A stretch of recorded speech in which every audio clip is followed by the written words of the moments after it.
Welcome again. Today we continue with the build. There has been a bit of a progress. It's starting to look like a complete bike, and I can't wait to show you everything that has been done. So, as per the previous video, the tank has been extended with this blank, so that's all nicely welded in now. As you can see, that's still not the seat that's supposed to go on it, but the front's going to be exactly the same. It molds really nicely, slides under the tank. That's going to be, I think, spot on. With the airbox, there's a tiny little thing here that I have welded in. That is basically the airbox stay. It has a nylon cap on a bolt. You basically screw it in, make sure that the airbox stays on, and all of that is purely because the rubbers are, in my opinion, quite bad.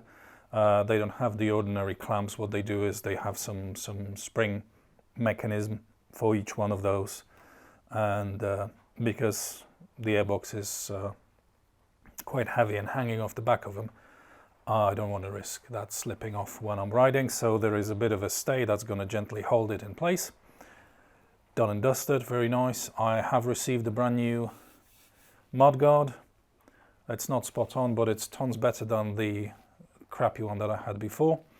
It's a single piece this time around, the way it should be. It's thanks to that it is way more rigid, much to my surprise actually, but I did try to flex both of them. This one, because of this weld, it's got quite a bit of a movement. It's not sturdy at all. This is the same gauge steel, and it doesn't have the same problem at all. So that will be mounted in the first place, and you probably noticed already something new, which is the electrobox. It's only tacked into place in a couple of places together, just to give me a feel of the what it could look like. While it's nothing special on your side, what's going to be a bit of a feature for it once it's actually cut to size is the fact that it's that shape. And what that's going to follow is the curve of the frame over here, which should make it into a really nice feature once the shaft, of course, is mounted, and so it's going to be turning under a bit of a roof, which is quite nice. In terms of the box itself, like you see, I'm going to cut out the panel here to gain access to everything. What I'm probably going to do, I'm going to make a bit of a shelf here as well.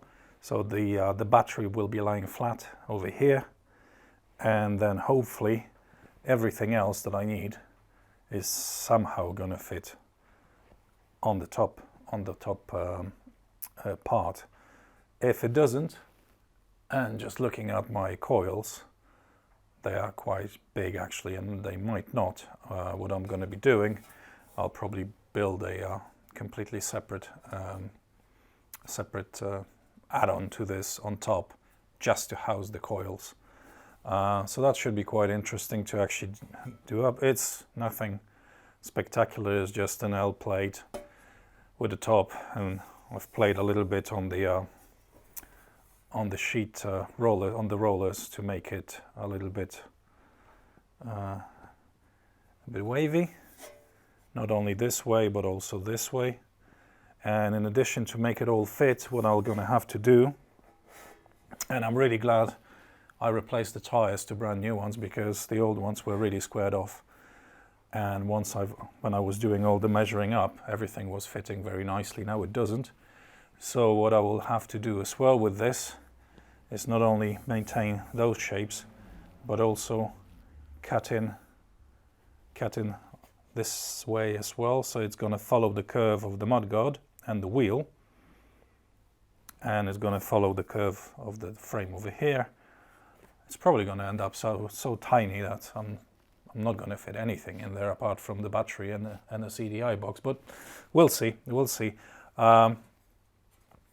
a additional head scratcher where do I put all the key and ignition and whatnot. So I'll have to have a think. But I'm not at this stage yet. This is secondary. This can wait. What I need to focus on now is mounting the rear mudguard to allow me to build a proper base for the seat, because at the moment I'm not sure about this distance, and I want it sitting on the mudguard really nicely. So the mudguard's gonna sit about something like that, about a ½ inch off the tire. It's gonna have a mounting points here to the frame, and for the struts, I have a couple of small ones there, but given the feedback that I've already had, they might be a little bit out of place if they are so thin, I think, because the idea was to go like somewhat like that, but that looks too skinny. So if it does look too skinny, how about we put something with more meat on it and have a look at that.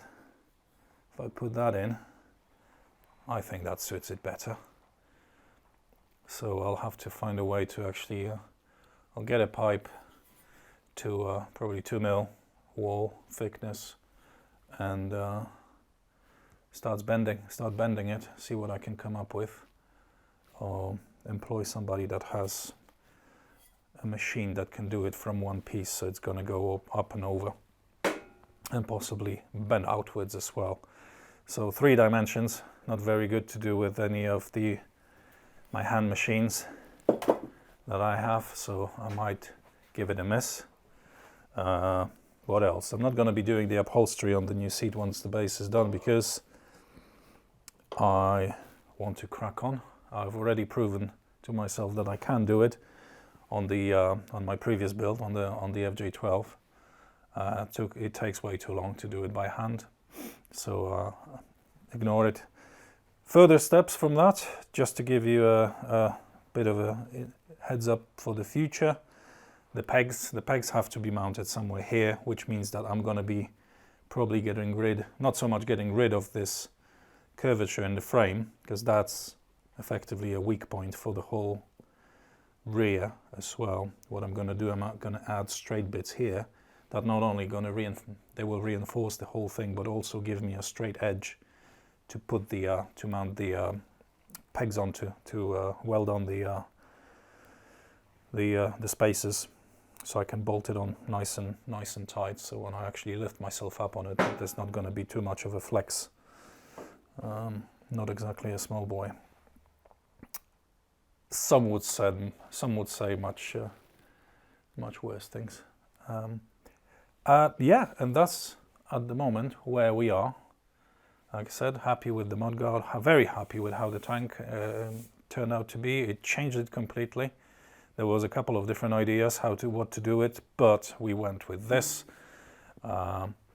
Just needs a bit of fettling, but I think it's empty underneath. There's nothing here apart from the mounting point, so to stop the whole thing bouncing, which is quite nice as well. Yeah, and so yeah, focus on the mudguard first. Following from mudguard, I can do the box. At the same time, once the mudguard's done, I can also focus on redoing the seat base, so it's nice and snug. And yeah, I guess once the electric box is actually done, what I'm gonna do a test fit of all the electrical gubbins that I need to put in there, and see whether actually I have a working space there, whether it's enough or not. If not, I'll be building upwards. I have plenty of space. That whole area that can be designated for the coils, or I might actually do something off the back of the bottom of the seat. So there's still going to be space in between, but the coils will be housed right under the seat, so they won't be as visible. It's also a possibility that I will make want to make another feature out of it as well, and it's going to be something weird and wonderful. So yeah, this is the update as it comes. Thank you very much for tuning in once again, and please bear with me. We are gaining pace. It's nearing that 99% done, 99% to go. So yeah, let's see how it turns out. Thank you very much. As usual, don't forget to like the video. Please subscribe if you haven't done so already. It really does help me a lot. It is extremely time consuming to actually build a bike and try to record the progress as I go. So every little helps, and hopefully will grow the community for anything custom bike building. And we shall have some fun along the way as well. So once again, thank you very much, and I'll see you next time.